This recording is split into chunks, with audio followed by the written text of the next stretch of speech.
Hi friends, hope you're doing well today.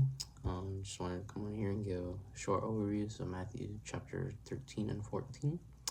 And chapter 13, which happens to be one of my favorite chapters of this particular gospel, is Jesus begins teaching in parables. And parables, for short definition for us, is they're messages that tell stories with hidden messages behind them.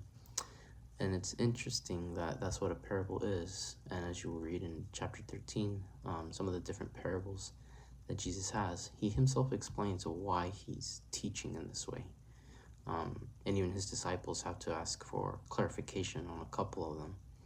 And so as you read some of these parables, try to see if there's any trends or any patterns, any similarities, any themes that stand out to you from these particular parables.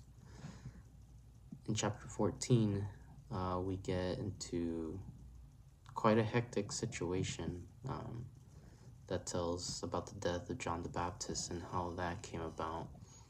And so we just kind of pay attention of how power and even fear play along here. Also in chapter 14, we see a couple of miracles happen here actually. Things out of the norm, which is what miracles are.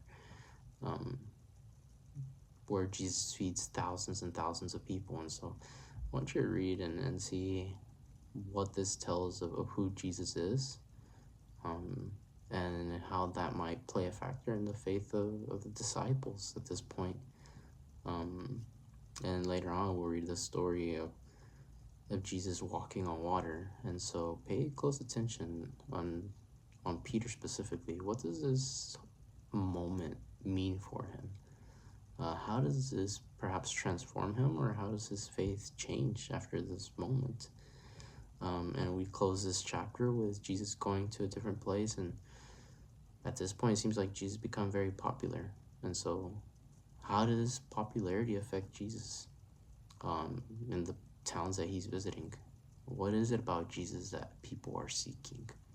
And so I hope you're able to reflect on some of these things. May God bless you, and hope that the reading is meaningful for you today.